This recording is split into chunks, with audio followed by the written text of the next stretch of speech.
voy a tocar el tema del perdón. Esto es a partir de varias reflexiones personales, también de aportes que me han dado personajes como Jean Vanier, como el beato Charles de Foucault, varios hombres de Dios que han reflexionado sobre esto del perdón y que tiene que ver con las comunidades, porque es como le estaba diciendo, si realmente quieren renovarse, tienen que comenzar como comienza la Santa Misa. Y la Santa Misa comienza con un acto de contrición, de reconocer el propio pecado. Entonces, a mí no me cabe duda de que cualquier cosa, en este sentido negativa, que uno pudiera sacar, y evidentemente en pequeñas comunidades como viven, la gran mayoría de esas cosas negativas que salen de nosotros vienen a partir de heridas que nos han provocado. Y muchas veces heridas que no queremos identificar porque son muy dolorosas, o heridas que nos hemos hecho nosotros mismos, pero al fin y al cabo estamos, como decimos popularmente, respirando por la herida. Y a veces es curioso porque uno pide más la sanación a veces física a Dios que la espiritual y la emocional. Y en este sentido sería más urgente la emocional y la espiritual que la física. Entonces, pues voy a hablar un poquito sobre esto del perdón. La primera cuestión es diferenciar entre perdón y reconciliación. No son la misma cosa, no son la misma cosa. Perdonar para nosotros católicos tiene que ser algo de siempre. No hay una sola razón para que el católico no perdone. Y lo vemos en el Evangelio. Señor, ¿cuántas veces tengo que perdonar a mi prójimo? ¿70 veces? No, 70 veces 7. Como ustedes saben, el número 7 es el número de la perfección, de la plenitud, de la totalidad. Decir 70 veces ya es decir mucho. Pero cuando Jesús dice 70 veces 7, no está diciendo mucho, está diciendo siempre. No hay una sola razón por la cual un católico no deba perdonar. Y el que no perdone, no será perdonado, tan sencillo como eso. Lo decimos en el Padre Nuestro: perdona nuestras ofensas como también nosotros perdonamos. Es decir, la medida del perdón que le voy a pedir a Dios va a ser la medida del perdón que yo doy. Jesús también nos dice: habrá misericordia para quien practicó la misericordia. Entonces, el perdón no es una opción para el católico, es una obligación. Lo que es diferente es la reconciliación.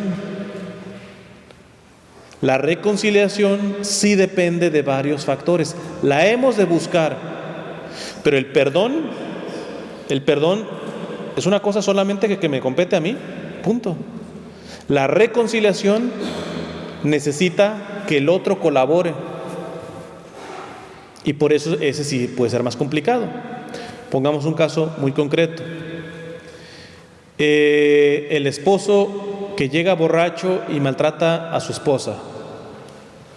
¿Su esposa tiene que perdonar a su esposo del maltrato que le da cuando está borracho? ¿Sí o no?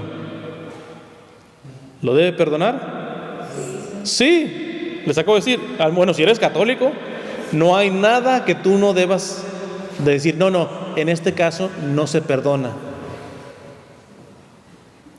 Pero ojo, ¿la mujer tiene que reconciliarse con su esposo? Sí, pero depende de qué. De que el esposo entre en un programa de Alcohólicos Anónimos, de que haya ciertas circunstancias en donde se pueda llevar a cabo una reconciliación, porque si no, lo que se lleva a cabo son lo que llaman las relaciones de codependencia.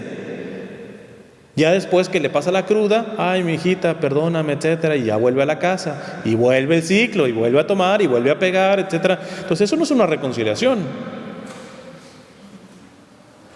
No sé si están captando. Perdonar, como es una cosa mía. Y también no les dije, ¿por qué tenemos perdonar siempre? ¿Por qué siempre tenemos que perdonar? Porque Él nos perdonó primero sin tener que perdonarnos. Cualquier persona que haya sido agredida tiene que ser perdonada, tiene que perdonar. Puede ser muy víctima, pero no puede ser tan inocente como Jesús. Todos tenemos cola que nos pisen. Entonces, el perdón que nos dio Cristo en la cruz, ese sí no nos lo merecíamos ninguno de nosotros, porque Él es puro, perfecto, santo, inmaculado. Tú, al que tienes que perdonar, mínimo, esa persona te puede decir, tú tampoco eres perfecto, ¿eh? ¿Y se está equivocando? No, la verdad que es cierto. Entonces imagínate, cuando tú has sido perdonado por el perfecto, por el inmaculado, por el santo, hasta llegar a la cruz, si yo valoro el sacrificio de Jesús, yo no le puedo negar a nadie absolutamente el perdón. Así me haya hecho lo que me ha hecho, me haya matado un hijo, me haya violado, así me haya destrozado toda mi familia, todo, yo tengo la obligación de perdonar. Pero la reconciliación depende ¿de qué? De que haya en la persona que te agredió, que haya un proceso de sanación, de conversión, que pueda reconciliar la relación. Les cuento rapidito, por ejemplo, una de mis santas favoritas es una niña, Santa María Goretti. Es una niña italiana que pues tenía varios hermanitos. Su esposo de su papá muere y se queda al cargo la mamá. Y entonces, del trabajo, eran campesinos en Italia. Y Santa María Goretti, como era la hija mayor, pero al fin y al cabo una preadolescente, ni adolescente, 11, 12 años, pasa a ser como la mamá. Ella es la que prepara a sus hermanitos, se encarga de la casa y todo. Y un chico del pueblito donde estaban la intentó violar. Y ella se resistió y la acuchilló varias veces hasta prácticamente desangrarse en el hospital, en la enfermería, que hospital, y murió. Al chico lo agarraron y el chico no se arrepintió. Ya estando en la cárcel, se le aparece Santa María Goretti y le dijo a su criminal, le dijo que se convirtiera, que porque su más grande deseo era tenerlo con ella en el cielo. Se convierte el muchacho, paga su condena. Bueno, se la redujeron porque a partir de que se convirtió, pues evidentemente, pues la policía vio que había un cambio en él, le redujeron un poco la pena. Pero este hombre no se dio cuenta de que el destrozo no solamente fue haber matado a Santa María Goretti, a esta niña, sino que destrozó una familia. ¿Por qué? Porque la mamá, viuda, su mano derecha era María Goretti. Mientras ella salía a trabajar, María Goretti se encargaba de la casa y de sus hermanitos. Cuando se la matan, la mamá tuvo que dar a varios de sus hijos en adopción. O sea, destrozó la familia, pues, no solamente la vida de María Goretti. Cuando sale arrepentido, este hombre, que se llama Alessandro, va lo primero a pedirle perdón a la mamá de Santa María Goretti. La mamá de Santa María Goretti le dice, perdonado desde el primer día. Desde el primer día yo te he perdonado, mi hijo. O sea, si mi hija te perdonó en su lecho de muerte, yo cuánto más. Pero ojo, aquí el acto de reconciliación. La mujer perdonó que le haya matado a su hija, que la haya querido violar, que le haya destrozado su familia, porque tuvo que dar a sus hijos en adopción, porque ya no podía ella sola si no tenía su mano derecha. Pero cuando ve a este hombre convertido, entonces ahí se da un acto de reconciliación, no solamente de perdón, sino de reconciliación. ¿Y qué fue lo que hizo la mamá? Increíble. Adopta a este muchacho como su hijo. O sea, al asesino de su hija lo adopta como un hijo, la señora. Y cuando estaban canonizando en el Vaticano a Santa María Goretti, en primera fila estaba la mamá y el asesino.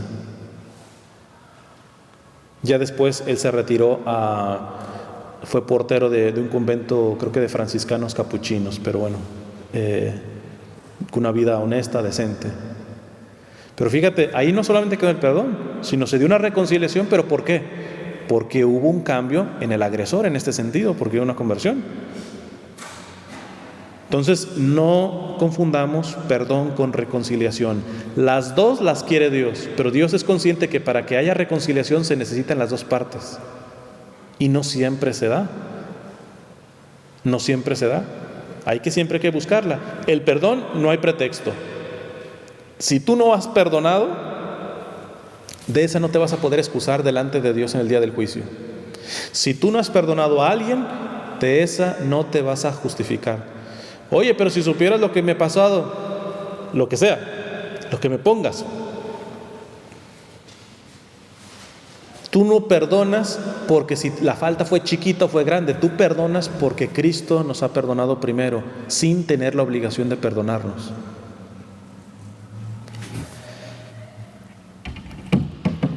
Habrá misericordia para quien practicó la misericordia. Ahora bien, voy a tocar el acto de perdonar. No voy a meterme tanto en la reconciliación, o si alcanza tiempo lo agarro. Pero el acto de perdonar, y lo voy a tocar en dos vías. Perdonar, dar el perdón para el prójimo y dar el perdón para uno mismo. Que muchas veces yo les tengo que decir que la incapacidad de perdonar a los otros es porque hay algo que yo no me perdono también. Generalmente cuando tú no te has perdonado, hay algo que te obstaculiza para poder perdonar a los otros. Entonces va muy relacionado en este aspecto el perdón para el prójimo y el perdón para uno mismo. ¿Cuáles son los principios del perdón? Es decir, la clave del perdón. Yo les voy a dar 3 claves del perdón. La primera, para perdonar hay que dejar el sentimiento de superioridad y de inferioridad. Esto viene mucho de Jean Vanier. Jean Vanier es un fundador de una comunidad que se llama, de varias comunidades que se llaman El Arca, que agarran a personas discapacitadas y las agarran como familia. Y este es un pensamiento muy propio de Jean Vanier, que dice que el primer paso para que tú puedas perdonar, tienes que dejar el sentimiento de superioridad y de inferioridad. Es decir, de sentirte más que los demás. Eso, por ejemplo, le pasa a la mujer que ha sufrido una infidelidad. Ella se siente más que su esposo porque su esposo fue el que hizo la porquería. Y mientras ella se sienta acá arriba, a ver, espérate, yo muy digna. ¿Y cuál es? No sé si se han visto este problema. No estoy justificando una infidelidad, pero es para que podamos entender el perdón en este contexto. La mujer puede sentirse superior porque dice, yo jamás le he sido infiel. Claro, señora, porque usted no tiene la misma cabeza que su esposo. Usted cogía de otro lado. Qué fácil es sentirse superior delante de un agresor en un tipo de agresión que yo sé que nunca haría. Porque, por ejemplo, una mujer que su esposo le fue infiel, pero que ella también le fue infiel, ¿será que se sentirá mejor? Tendría que ser bastante cínica la mujer. Entonces fíjate que cuando nos agreden, la primera cosa es sentirnos superior a nuestro agresor. Y mientras yo me sienta superior, va a ser imposible que lo perdone, porque lo miro desde aquí arribita, ¿va? Pero también hay que dejar el sentimiento de inferioridad. Muchas personas no perdonan a su agresor porque se sienten prácticamente un ratoncito. Casi dicen, pues esto me lo merecía. ¿De qué le perdono? Primer paso para que se pueda dar el perdón: dejar el sentimiento de superioridad, dejar el sentimiento de inferioridad. Porque al fin todos hemos sido heridos y hemos herido a los demás. Cuando yo entiendo que yo he sido herido, reconozco que he sido herido y que he herido a los demás, muy fácil se les voy a quitar la superioridad de la inferioridad. Voy a empezar con la verdad. La verdad es que a mí me han herido y yo he herido. Por eso Jesús nos dijo que la verdad nos hace libres. Y cuando tú te dices la verdad, me han herido, porque muchos se resisten a reconocer que han sido heridos, o se resisten a afirmar las heridas que han provocado, te vas a ir o en superioridad o inferioridad. La verdad es la que te hace libre. ¿Y cuál es la verdad? Tú has sido herido y tú has herido. Punto. De aquí arrancamos. Hay un psicólogo muy bueno, laico, que conozco allá en California, pues en dónde estamos aquí, ¿va? En el sur de California, el doctor John Izaguirre, y él dice una cosa bien interesante. Él dice: perdonar es decirle a la persona agresora, es decirle, te perdono porque lo que tú eres es más que lo que tú hiciste. Te perdono porque lo que tú eres es más que lo que tú hiciste. Y te vas a dar cuenta de que sea la agresión, la persona siempre es más que sus actos. Aunque haya sido un asesinato, aunque haya sido una violación, esa persona, mientras sea persona, su dignidad de persona está mucho por encima de sus actos. Esto no significa que no tenga que pagar por sus actos y otra cosa. Pero fíjate, la clave es la verdad. La verdad es que, aunque tú me has herido mucho, yo tengo que reconocer que delante de Dios tienes un valor. Que tú lo has empuercado, lo has ensuciado, es otra cosa. Pero tú no eres la porquería. Tú te has montado, te has manchado la porquería. Pero tenemos un Dios que puede limpiar y que saque el verdadero rostro de lo que eres tú. Si yo, como misionero, no creyera en eso, no me dedico a esto. Porque si hay malos, así como de nacimiento, no, ni gastes tiempo, este es malo, pues yo sé que a una manzana no la voy a convertir en pera. ¿Para qué gasto tiempo?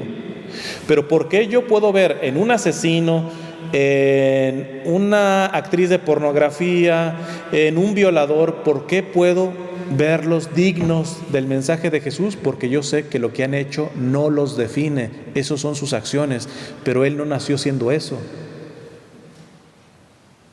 El problema es que ya cuando son agresores más fuertes, ellos mismos se terminan convenciendo de que son lo que han hecho y pierden la fe en ellos, y por eso se cierran y por eso se vuelven necios. Y por eso el cristiano con el perdón les da esperanza. No les justifica lo malo, pero le dice: tú no eres tu pecado, tú has hecho pecados, pero tú no eres pecado. Dios no hace porquería. Tú te has ensuciado de porquería, pero existen unas divinas duchas, unas divinas regaderas que te pueden ir limpiando, que te pueden ir purificando. Entonces, la primera paso es, para perdonar hay que dejar el sentimiento de superioridad y de inferioridad, decirnos la verdad. Hemos herido y hemos sido heridos. Yo, como agresor, por muy agresor que soy, tengo mi dignidad delante de Dios, y por mucho que mi agresor me haya agredido, tiene su dignidad delante de Dios. Y la clave está en poder rescatar eso, que se ha ensuciado por la agresión mía o de él, o mutua. Segundo paso, o segundo principio para perdonar. Para perdonar hay que creer en la posibilidad de transformación, lo que le estaba diciendo. Hay que creer en la posibilidad de transformación. Esto me hace remontarme a el pecado que no se perdona. Hay un pecado en la Biblia que Jesús dice que no se perdona ni aquí ni allá. ¿Cuál es? ¿Cuál? ¿Cuál? Contra el Espíritu Santo, pecar contra el Espíritu Santo. Lo explico así rapidito. Porque pecar contra el Espíritu Santo no es decirle, Espíritu Santo, no te quiero, y le saca la lengua y ya. No. El pecado contra el Espíritu Santo no es un pecado, es una forma de tratar el pecado en ti. Y por ende, una forma de relacionarte con la misericordia de Dios. ¿De qué forma se peca contra el Espíritu Santo? De dos formas. Uno se llama conciencia laxa y otro se llama conciencia escrupulosa. Son términos un poquito difíciles, pero les voy a poner ejemplitos y lo vamos a entender. Se peca al Espíritu Santo cuando tienes conciencia escrupulosa o conciencia laxa. ¿Quién es una persona que tiene conciencia escrupulosa? Una persona que tiene conciencia escrupulosa es la persona que dice, no hombre, este pecado Dios ya no me lo perdona. Pues ¿qué fue? Maté a mi mamá. Esto no tengo perdón. O como acabo de ver un caso de un señor que mató a sus 3 niños por problemas económicos que tenía. Él dice, yo no tengo perdón de Dios. ¿Por qué se peca contra el Espíritu Santo ahí? Porque el Espíritu Santo es el que te da la capacidad del arrepentimiento y de acercarte a la misericordia de Dios. No basta el arrepentimiento, déjenme les digo, arrepentimiento que no para en la misericordia de Dios no sirve de nada. Cuando yo digo, este pecado Dios no me lo va a perdonar, o tengo 50 años sin confesarme, ya Dios no me va a perdonar, esa persona que piensa así, ¿será que algún día se acercará al sacramento de la penitencia? ¿Se acercará si cree que no tiene perdón? No, nunca. Entonces fíjense, no va a ser perdonado no porque Dios no pueda perdonar, no hay nada que Dios no pueda perdonar. Dios perdona absolutamente todo, pero si reconoces tu pecado y te acercas a su misericordia. El de conciencia escrupulosa lo que está diciendo es, mi pecado o mis pecados son más grandes que la misericordia de Dios. Y eso es una absoluta estupidez. Porque si tú tuvieras todos los pecados, desde el primer pecado de Adán y Eva hasta el último ser humano, o sea, todos los pecados de la humanidad, estos son una gotita de agua delante del mar de la misericordia. No se compara ni remotamente la misericordia de Dios a todos los pecados de la humanidad, Ahora, si la gotita se queda aquí y no se disuelve en el mar, porque el mar no va a ir a ella, le respeta su libertad. Mientras esa gotita no vaya ahí, el mar podrá ser inmensamente mayor que esa gotita, pero esa gotita se va a quedar así de puerca.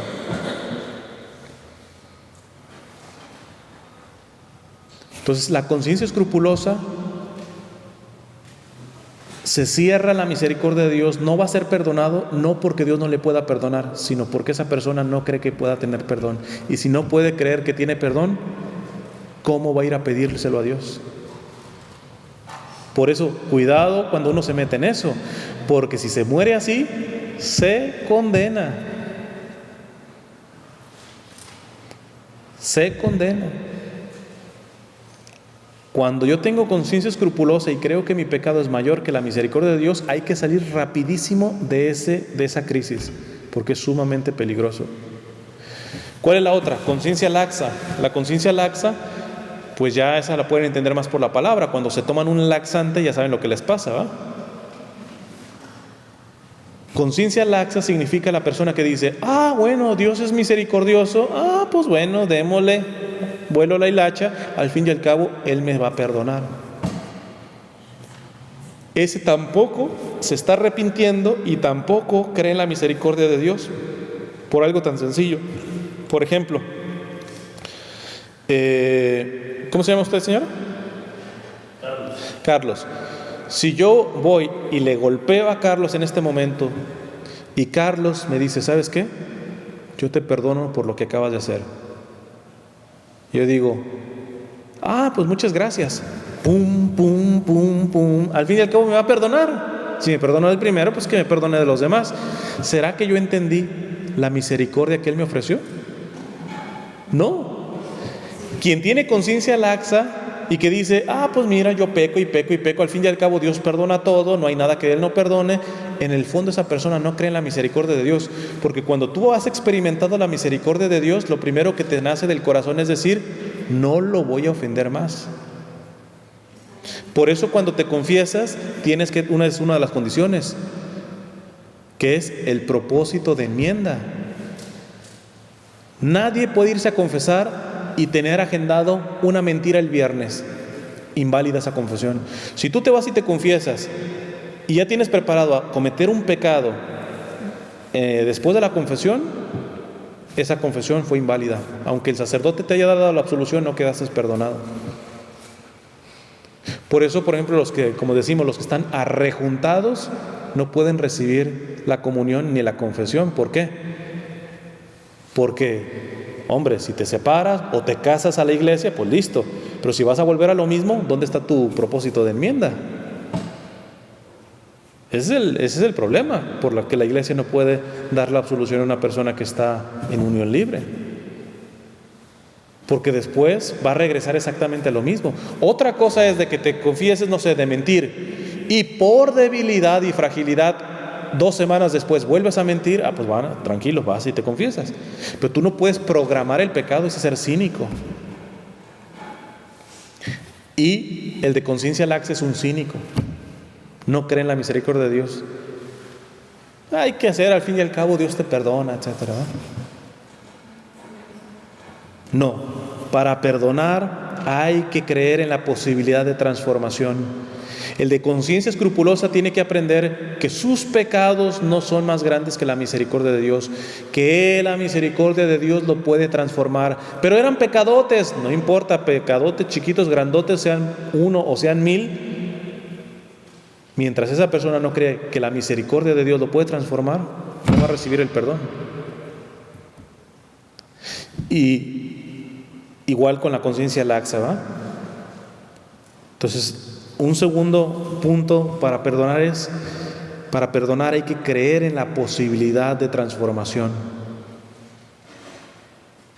de poder sacarme la angustia,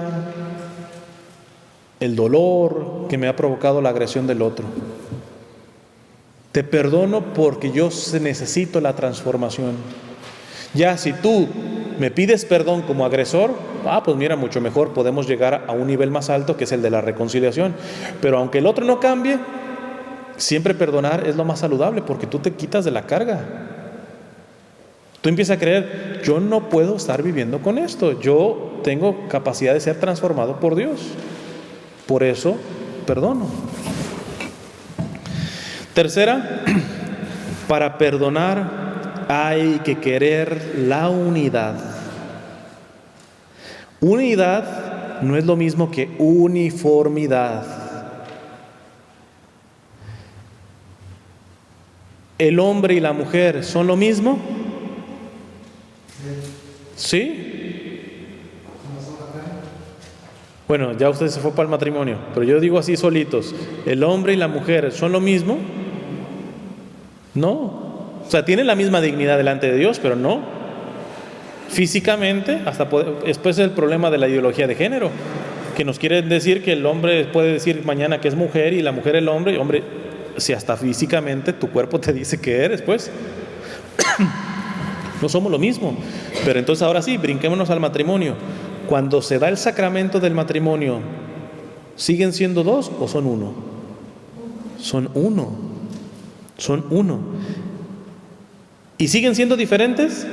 Sí. Ahí está la diferencia entre unidad y uniformidad. Uniformidad significa que fueran igualitos. De hecho, las escuelas a veces te piden uniforme. ¿Qué significa uniforme?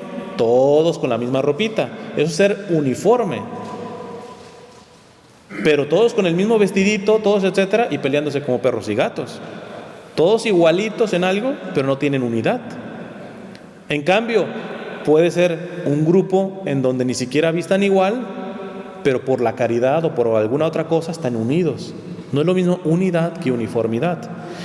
Para perdonar hay que querer la unidad, la unidad. Dice Jean Vanier, perdonar es decir sí a una persona. Negarse a perdonar es decir no. Es establecer una separación. Perdonar es reconocer el vínculo, lo que los une. Aceptar a la otra persona tal como es.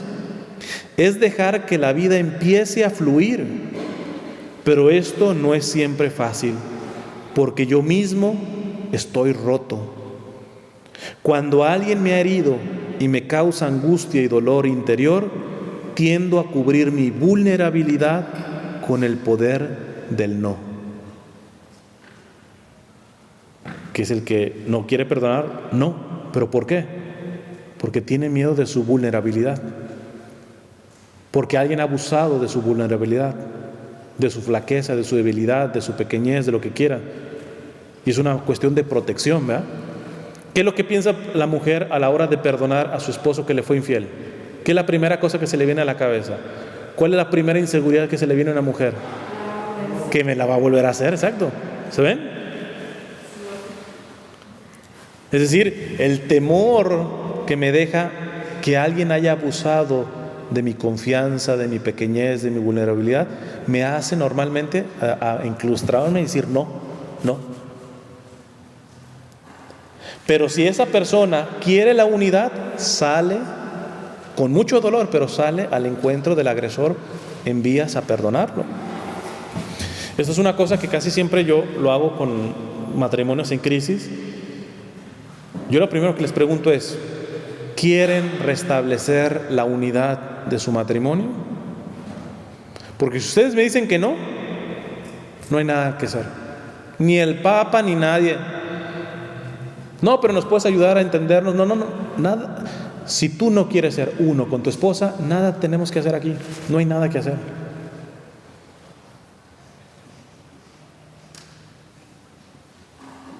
Eso pónganlo también para los grupos. Cuando se empiezan a fragmentar grupos o parroquias, queremos ser una sola parroquia, una sola iglesia. No, pues que no hay nada que hacer. Si no nos interesa la unidad, no hay nada que hacer. Por eso, para perdonar hay que querer la unidad. De hecho, perdono precisamente por eso. Te perdono porque me interesa restablecer el puente que con tu agresión o con tu falta rompiste. Si yo no quiero restablecer ese puente, no hay nada que hacer. El factor de la unidad es fundamental a la hora de perdonar. De hecho, eso tendría que ser el motivo por el cual uno se va a confesar. Déjenme les digo, Es más, les doy rapidito la doctrina. Uno se confiesa por atricción y por contrición. ¿Alguien me puede decir, a ver si recibieron bien el catecismo, qué es la atricción? ¿Qué es confesarse por atricción? ¿No se los dieron en el catecismo? Ya hace mucho. Cuando uno se confiesa, se puede confesar por atricción o por contrición. Se la explico rapidito. Alguien que se confiesa por atricción, que es la inmensa mayoría, de casi todos, es por temor a condenarse en el infierno. Porque mi ahijada va a hacer sus 15 años y yo voy a ser su padrino. Porque me está remordiendo la conciencia. Por alguna otra razón que no es la única razón por la cual sí deberíamos de confesarnos, que es por contrición. ¿Qué es confesarse por contrición? Contrición es, yo me confieso porque he ofendido a mi Señor. Punto. Porque he roto el puente de unidad entre yo y Él. Vamos a decir que una persona que se confiesa por contrición podría llegar al confesionario y decirle, sabiendo que el Padre está ejerciendo el mismo lugar de Cristo, le llaman in persona Christi, Por eso el Padre no dice, y Cristo te perdona. El Padre dice, y yo te absuelvo en primera persona, porque es Cristo el que está perdonando en la persona del Padre. Pues alguien que se confiesa por contrición podría llegar y decirle, Señor, yo te pido perdón por esto, y ni siquiera te pido que no me envíes al infierno, que no me des un castigo. Yo solamente quiero pedirte perdón porque me duele haberte ofendido. Vengo por el dolor de haberte ofendido. Deja de que si me mandas al infierno, de que si con eso ya puedo comulgar, de que si voy a poder comulgar en las 15 años de mi hermanita, de lo que sea. Okay. Yo vengo aquí, Señor, porque me duele ofenderte a ti. Porque yo no puedo vivir con una relación rota contigo. Yo quiero la unidad contigo. ¿Cuántos se confiesan así? Decía el cura de Ars, el santo cura de Ars, empezó a pedir esa gracia. Día y noche le pedía, Señor, dame la gracia de poder confesarme por contrición. Y el Señor le dio la experiencia del dolor de sus pecados. Pero él ya después decía que no sabía si recomendárselo a su comunidad, a su parroquia, porque vio hasta las más pequeñas cosas que él hacía y que le ofenden al Señor, y que él ni siquiera confesaba. Si el Señor nos diera la gracia de que nos dolieran nuestros pecados, otra cosa sería, yo les puedo decir, otra cosa sería. Porque el que se confiesa por contrición, en pocas palabras se confiesa porque no puede tolerar, le duele estar separado de su Señor. Y por eso busca la unidad en el sacramento. No es ni porque se vaya a ir al infierno, ni porque eso ya de sobra queda. Vamos a pasar a las etapas del perdón. Les voy a mencionar 5 etapas del perdón.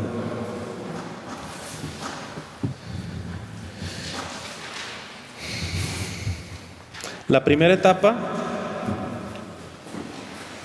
es rechazo de la venganza. Para yo ir perdonando, tengo que comenzar a rechazar la venganza. Ya cuando yo no me quiero vengar, vas bien, hermano. Porque ¿qué es lo que pasa? Que cuando te hacen daño, lo normal es de que tú dices, yo me voy a desquitar. Entonces, cuando yo a un cristiano lo agreden y no quiere regresar, va bien, porque ya ha dado el primer paso. Es la primera etapa del perdón. La primera es rechazo a la venganza. La primera etapa para poder perdonar es rechazar la venganza. Que si se fijan, Dios ha sido comprensivo en la historia de la salvación, porque fue ley de Dios la ley del talión. ¿Cuál es la ley del talión? Ojo por ojo, diente por diente. Eso lo puso Dios, ¿Pero por qué? Un ser humano en bruto, sin ley ni moral, québrale una ventana de su casa, ¿cómo va a responder? ¿Quebrándote una ventana? Quebrándote toda la casa, si puede incendiártela. Eso es el ser humano en bruto. Cuando tú lo agredes a un ser humano no piensa, me tiraste un diente, pues nada más te tiro un diente. No, te tiro toda la dentadura para que te quede claro que no me vuelvas a tocar a mí. Así reacciona el ser humano en bruto. Entonces entra Dios y te dice, a ver, vamos, vean cómo es paciente el Señor, cómo nos ha llevado. Y empezó a decir, bueno, mínimo, ojo por ojo, diente por diente. Te tiró un diente, aunque tú le quieras tirar toda la dentadura, nada más un diente se lo puedes tirar. Y ya era la ley de los judíos. Tú no puedes hacerle más de lo que Él te ha hecho. Entonces ya el ser humano se empieza a dominar. Pero llega nuestro Señor y nos dice, ustedes escucharon que se decía, ojo por ojo, diente por diente. Pues yo les digo, no le pongan límites al mal que les quieran hacer. Cuando te peguen en una mejilla, pon la otra. Que te ponen una carga, carga el doble. Que si te quitan el manto, dales también la túnica. Que si te ponen a poner una carga, a caminar 1 milla, camina 2 con esa. Da al todo el que te pide y no se lo pidas de regreso. La pregunta de los 500,000, ¿alguien ha visto vivir a alguien así?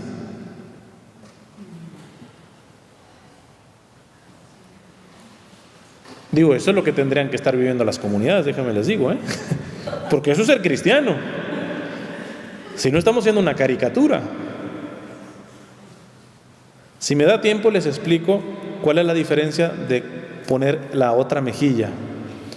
Porque el Señor, por ejemplo, no siempre la puso. Cuando lo arresta el Sanedrín y que dice la verdad y que les arde, llega un soldado y le golpea la mejilla, y Jesús no pone la otra. Jesús le dice: si he hablado mal, dime en qué, y si no, ¿por qué me pegas?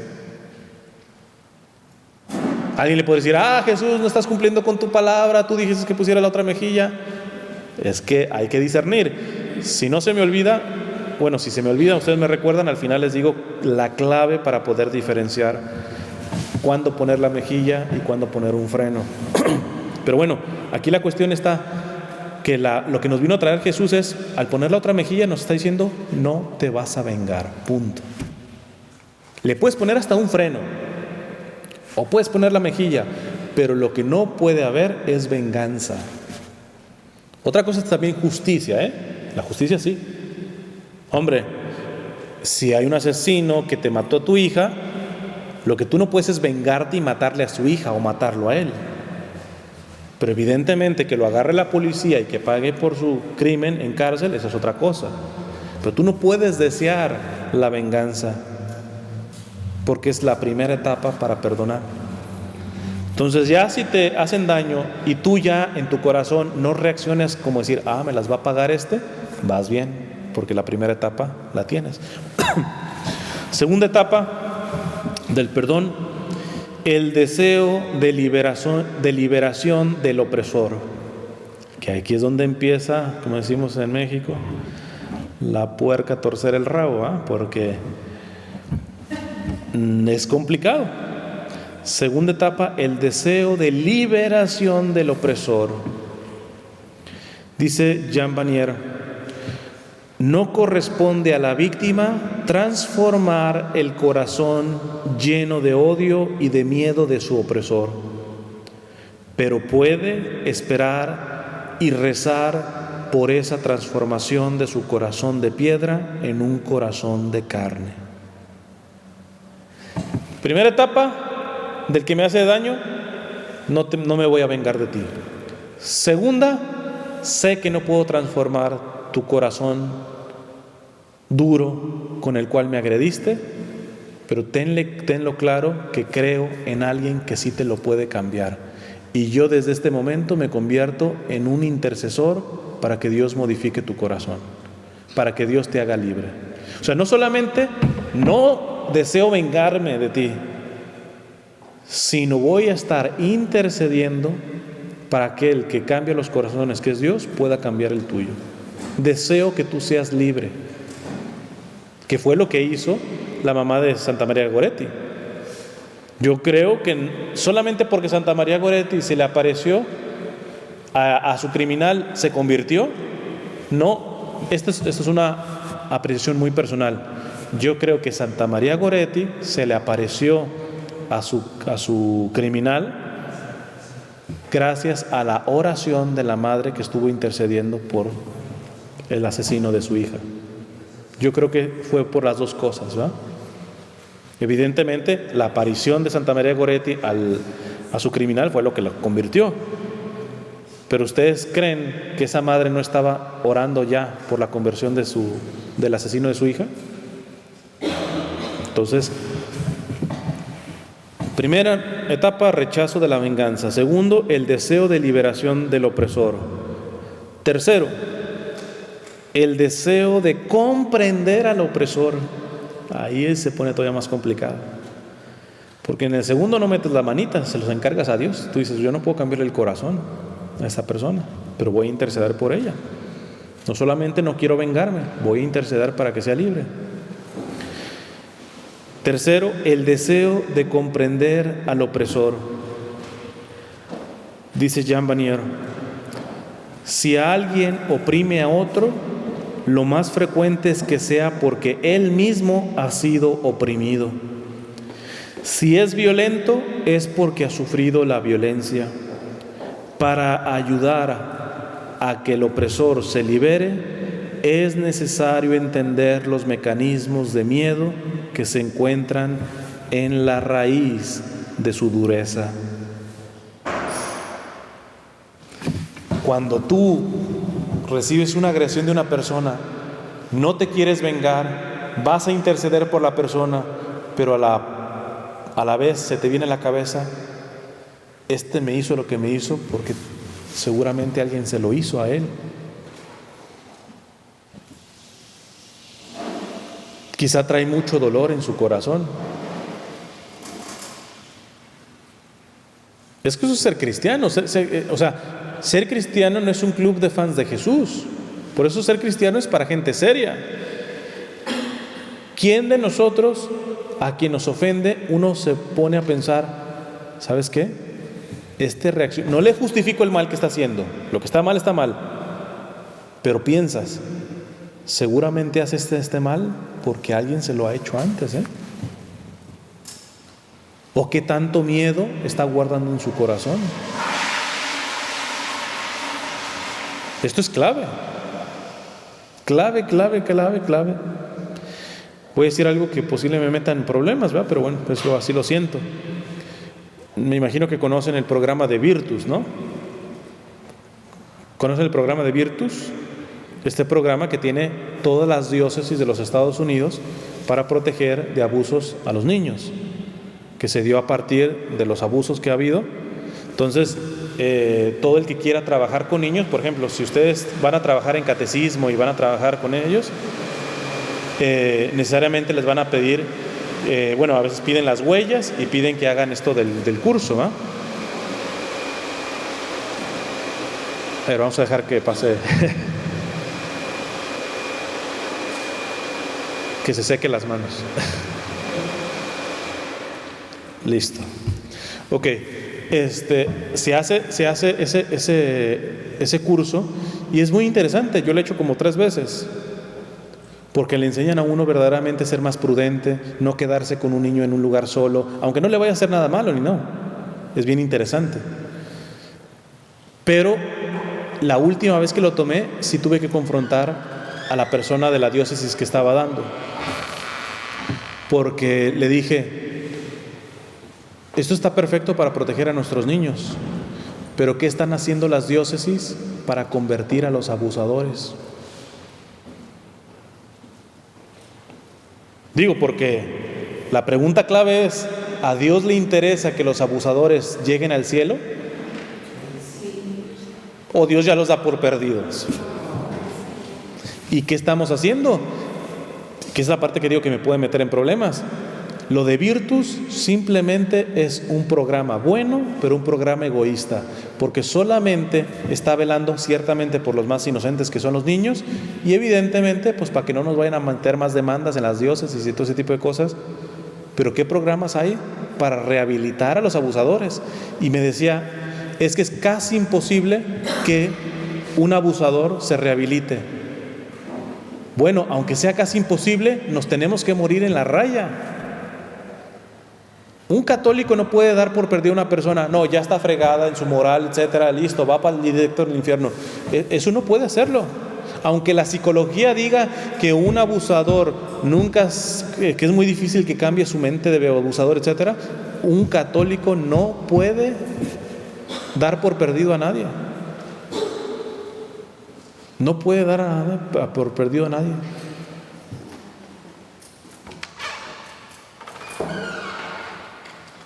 Muchas veces entre los abusadores pasa eso, que ellos también han sido abusados, ¿no? Repito, eso no sirve para justificar lo que hicieron. Lo que está hecho mal. Pero en la medida que uno va perdonando, se va haciendo más sensible a decir: pues mira, posiblemente me han afectado. Alguien lo ha afectado también a él.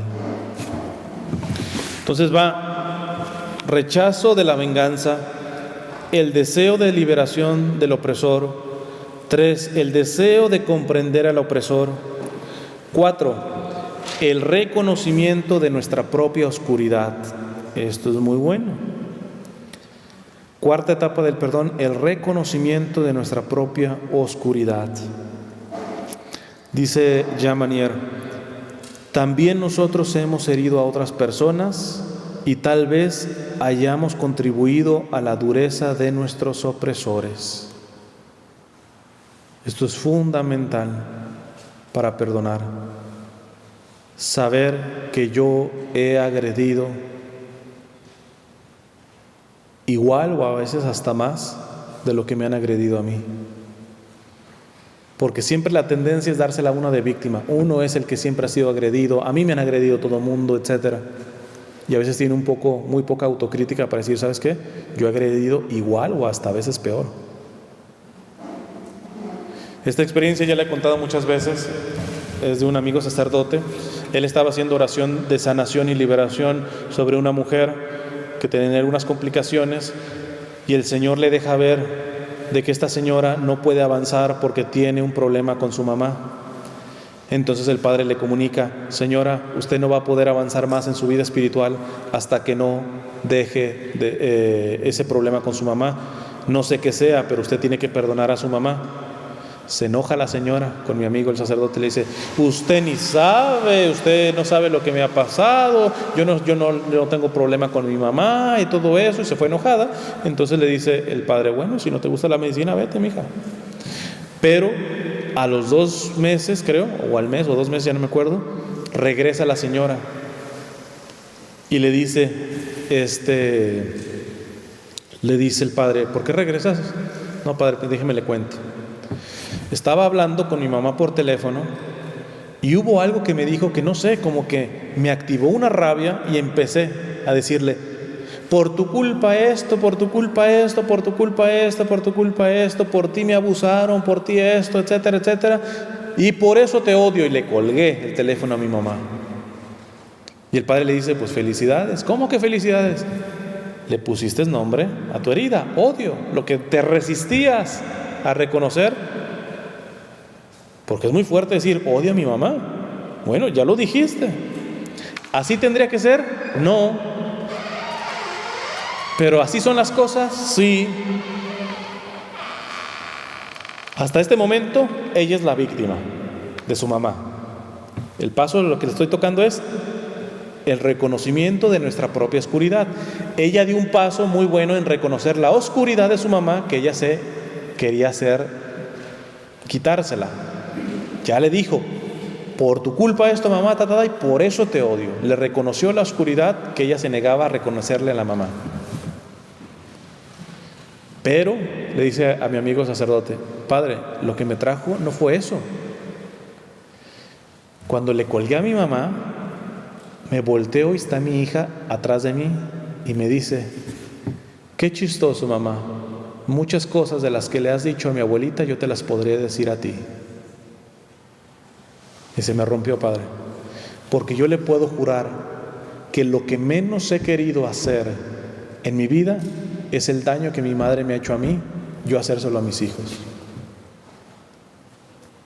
Y por estar tan cerrada, no me estaba dando cuenta que estaba haciendo la misma agresora que mi mamá ha sido conmigo. Entonces, el cuarto paso es el reconocimiento de nuestra propia oscuridad, y muchas veces eso es lo que está fallando para poder perdonar, ¿no? Que uno detecta demasiado la oscuridad ajena y no la propia.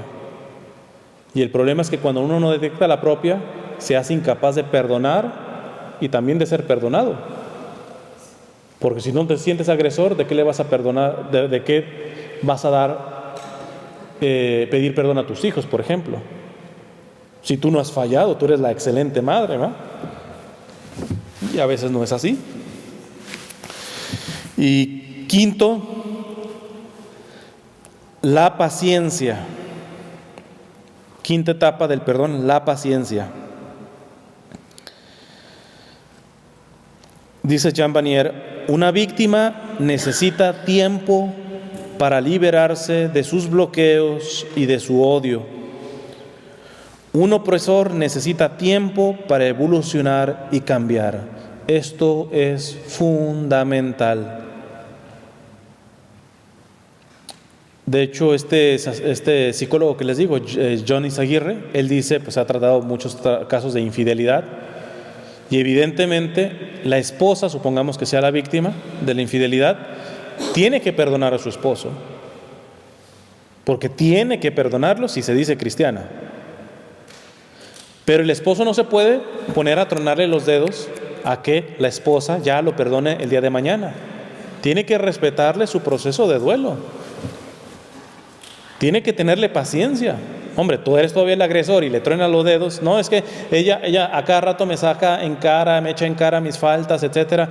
No te las tendría que echar en cara. Si te perdonó, no te las tendría que echar en cara. Pero hombre, tenle paciencia. Igual, si tú eres el que perdona y quieres la liberación, la restauración del agresor, tenle paciencia. Sobre todo hay muchos agresores que las heridas que traen son muy profundas. No podemos tronar los dedos ni para perdonar ni para ser perdonados. No lo podemos hacer. Aquí la virtud de la paciencia es fundamental. Les repito, dice Jean Vanier, una víctima necesita tiempo para liberarse de sus bloqueos y de su odio. Un opresor necesita tiempo para evolucionar y cambiar. La paciencia es fundamental. Algo que les puede ayudar mucho es saber la paciencia que Dios les ha tenido a cada uno de ustedes. Me recuerdo, bueno, me ha pasado con varias personas, pero el último caso, estaba dando una charla para jóvenes, adolescentes, y al final se me acerca una mamá y ya manda a la hija que se vaya ya al carro, etcétera. Y entonces me dice, mire, yo no puedo con ella, etcétera.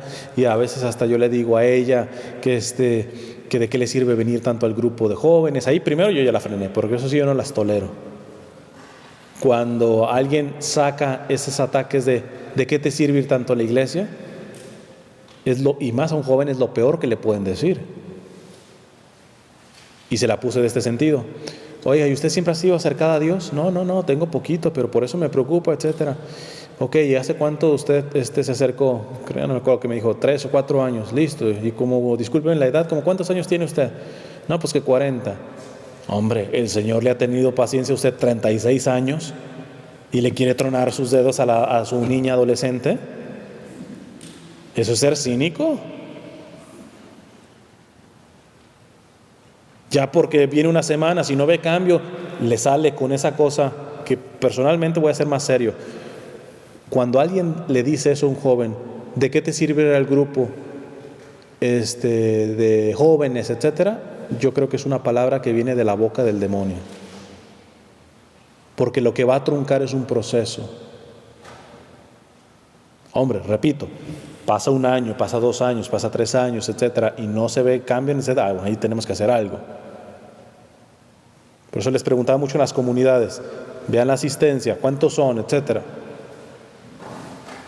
Entonces yo les pregunto, ¿cuánto llevan reuniéndose la comunidad más chica? 2 años. Hombre, 2 años y con tan pobre respuesta.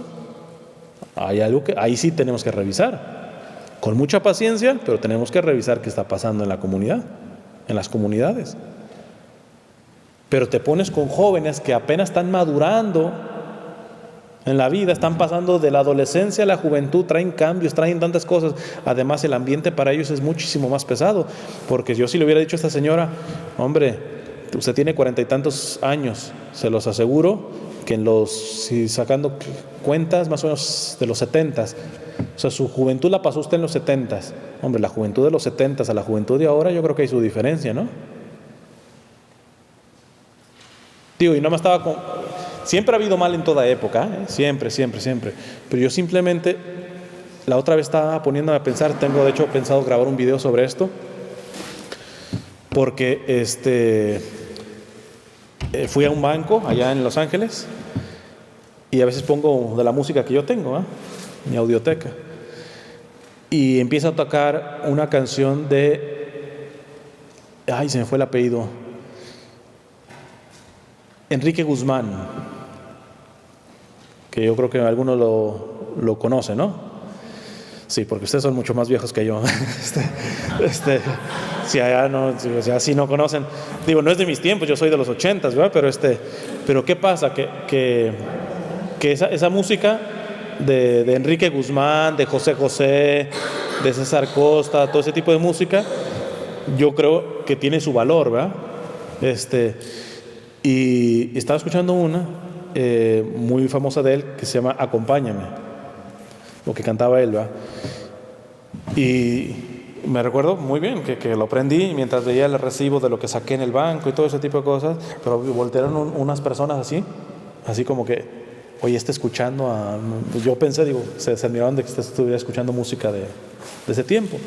Y yo al manejar me ponía a pensar, por ejemplo, mi papá era, en paz descanse, aficionado, fan de Enrique Guzmán.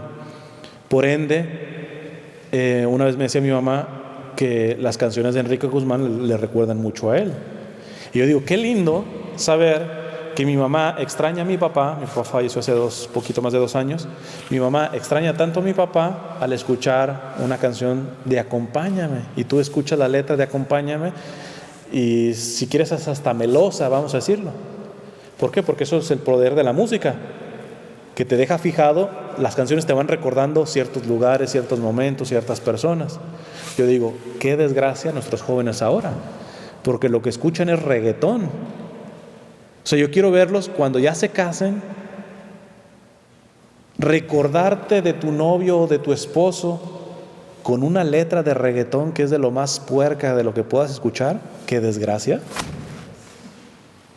Digo, los 70s y los 60s no eran una cosita así como que de Dios, ¿verdad? Pero simplemente en música yo veo tanta diferencia. Entonces yo le podría decir a esa señora, oiga, también contemple que los retos y las tentaciones que acechan a su hija hoy por hoy son más graves que lo que como usted pasó en su juventud. Entonces la parte de la paciencia es fundamental. Bueno, estos ya son los 5 pasos, las 5 etapas del perdón. Les digo una palabrita más de Jean Vanier, pero ahora con respecto a la reconciliación. Dice, la reconciliación es una realidad bilateral de 2 partes, que es lo que les decía al principio. Es el resultado del proceso del perdón. En pocas palabras, tú nunca te vas a reconciliar si no empiezas perdonando. Que el otro no se arrepiente, etcétera, ya el 50% camina si tú perdonas. La reconciliación es una realidad bilateral, es el resultado del proceso de perdón, el encuentro del oprimido con el opresor, en el que cada uno acepta al otro y está dispuesto a reconocer sus propios miedos y odios. Esa es la meta. Siempre hay que perdonar, porque no se da reconciliación sin perdón. Muchas veces nos va a tocar que uno sea el que tenga la iniciativa de perdonar y el otro no se arrepienta ni nada, si ya menos hasta el 50%.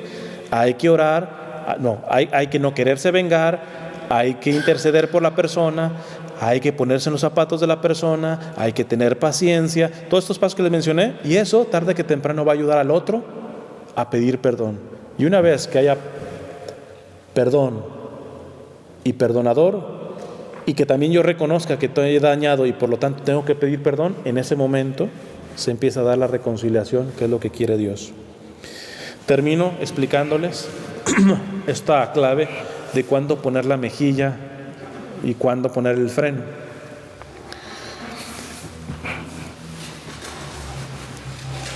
Veamos la lógica que nos pide Jesús. Jesús nos está pidiendo que no hagamos ojo por ojo, diente por diente, es decir, que no haya venganza, sino que pongamos la otra mejilla. Imaginémonos a una persona que te pega, te da en una mejilla, una cachetada. Lo normal es que tengas una de estas 2 razones. Una, devolverle la cachetada. Quien te agrede sabe que cuando te pega, tú se la puedes devolver. Y la segunda opción de un agresor que sabe es que tengas tanto miedo que corras y te protejas. Pero ¿qué agresor tiene en su cabeza? Le doy una cachetada y me va a poner la otra. ¿Quién piensa así? ¿Qué agresor piensa eso?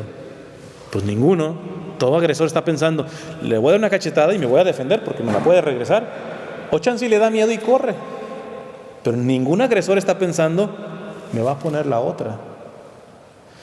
Precisamente como no está esperando eso, cuando uno pone la otra mejilla, le sacude su conciencia. Es como decimos, darle cachetada con guante blanco, ¿eh? Y eso le puede ayudar a la conversión a ese agresor. Porque dice, hombre, yo le acabo de golpear, no me devolvió el golpe, tampoco le doy miedo, sino me pone la otra y puede reconocer su falta y se puede convertir. Ese es el gran beneficio de poner la otra mejilla, que te sacuda tu conciencia al agresor. Pero ¿qué pasa? Hay personas que están ya enfermas de su cabeza o que el pecado ya los tiene totalmente ciegos y le ponen la otra mejilla y te va a dar 3 y 4 y 5, etcétera, y no.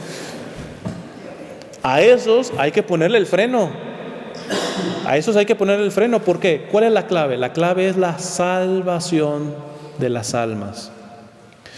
Yo me tengo que dejar humillar todas las veces que sea necesaria si contribuyen a la salvación del otro. Si contribuye a la salvación del otro, un cristiano no tiene que temer a dejarse humillar. Pero si dejarse humillar no hace nada en el agresor, sino lo vuelve más agresor, entonces entendemos por qué Jesús al soldado que seguramente a medio mundo le pegaba, le dijo, no, espérate, si he dicho algo mal, dime en qué, si no, ¿por qué me pegas? Jesús, no pusiste la otra mejilla. Después iba a dejar desbaratar por los romanos, deja que una cachetadita, desbaratar su cuerpo. Pero este era un soldado judío, los romanos no tenían moral, pero este es un soldado judío que sabía la ley de Dios. Este no me venía con que no tiene un conocimiento de Dios. A este sí le puedo decir, no, espérate, usted puede responder de otra manera. Dígame en qué he hablado mal, y si no, me diga por qué me pega. Porque yo no le puedo pedir lo mismo a usted que lo que van a hacer los romanos. Los romanos ni siquiera son creyentes del Dios de Israel. Y a ellos no solamente les voy a poner la otra mejilla, me voy a dejar desbaratar, los voy a ganar de otra manera. Pero usted sí tiene conciencia. Entonces, ¿cuál es la clave? La clave siempre es ver la salvación de la persona.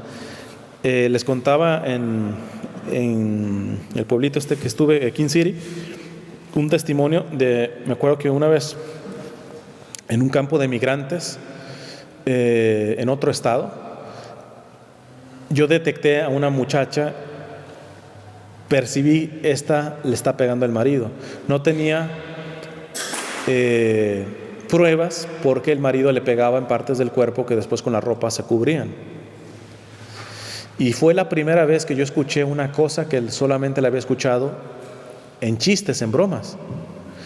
La muchacha, ya cuando descubrí eso, la muchacha me lo dijo tal cual, y me lo dijo seria, es que él me dice cuando me está pegando que lo hace por mi bien. O sea, yo lo había escuchado solamente en los chistes, eso de que me pega porque me quiere. ¿Por qué? Porque ya la muchacha había entrado en un sometimiento psicológico muy grave. ¿Cómo la saqué de esa? Y él ya me decía, pero y al fin, también la Biblia dice que hay que poner la otra mejilla. Entonces le dije, mija, lo que tienes que ver es la salvación de tu esposo. Yo te voy a preguntar, y me respondes con honestidad, después de una madrina que te ponga él, aunque te diga que lo hace porque te quiere, que porque es por tu bien, le da un infarto a tu esposo, ¿para dónde se va? ¿Para el cielo o para el infierno? Ya tuve que decir, pues para el infierno. Y tu meta como esposa es salvarlo a él. Por lo tanto, el permitirle eso no es un acto de amor tuyo, no es ponerle otra mejilla, es meterlo a él en el infierno, porque Dios no quiere que te esté haciendo ese tipo de cosas. Te la aguanto la primera vez que te levantó la mano, Pero cuando ya lo ha seguido hacer, él no tiene bien su cabeza. Y a esto no hay que ponerle la otra mejilla. A esto lo mejor que podemos hacerles es ponerle el freno. Ponerle el freno. Entonces no sé si me hice explicar cuándo hay que poner la mejilla y cuándo no hay que ponerla. Los dos tienen que ser por amor y los dos están buscando la salvación de la persona. Muchas veces hay que dejarse humillar, porque el dejarnos humillar sacude la conciencia de los que están mal y los podemos llevar a la conversión por humillarnos. Y otras veces la mejor manera es poniendo el freno. Pero en las dos, a los agresores los tenemos que perdonar siempre. Ya la reconciliación saben que es otra cuestión. Vamos a terminar haciendo una oración así como están, en nombre del Padre, del Hijo y del Espíritu Santo. Amén.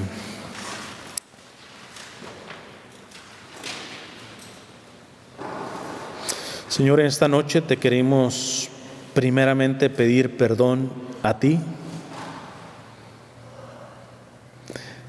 porque cuando pecamos no nos duele muchas veces el haberte ofendido.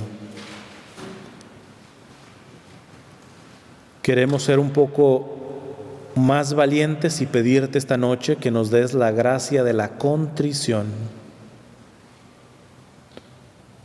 Sé que es una petición riesgosa por el dolor que puede ocasionar, pero Señor, hoy queremos pedirte la gracia de que nos duelan nuestros pecados, de que se nos abran los ojos de la gran injusticia que hacemos contigo al pecar, al ofenderte. Danos la gracia de poder confesarnos por contrición, aun cuando por atrición es buena confesión, sabemos eso. Sabemos que el que se confiesa por atrición queda perdonado, no pasa nada, porque tú nos entiendes. Pero queremos ser católicos maduros, queremos dar pasos más allá de lo típico, lo normal. Por eso te pedimos la gracia de la contrición, del profundo dolor de nuestros pecados. También te queremos pedir perdón porque muchos de estos pecados te hieren a ti, porque hieren a otros hijos tuyos. Te pedimos perdón precisamente por esos que hemos humillado, por esos que hemos agredido, por esos que hemos aplastado, menospreciado. Te pedimos perdón por ello. Finalmente te pedimos que nos dé la capacidad de perdonar también. De hecho, a aquellos que han sido nuestros agresores, aquellos que nos han herido, en esta noche, hazles saber en su corazón de que nosotros les perdonamos. Que esperamos que se corrijan para un día reconciliarnos. Pero mientras con paciencia esperamos, ellos sepan que de nuestra parte ya no hay deuda. Les perdonamos.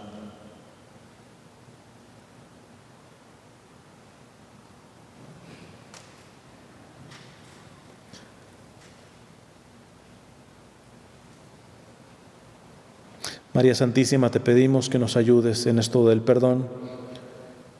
Tú que perdonaste a la humanidad completa que te desbarató a tu Hijo. Tú que no solamente perdonó a la humanidad completa, sino que se ha vuelto intercesora delante de su Hijo, de tu Hijo.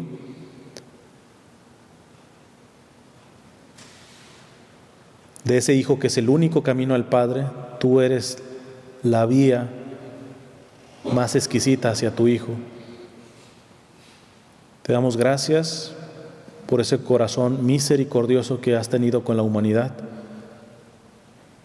porque fueron nuestros pecados quienes desbarataron a tu Hijo en la cruz.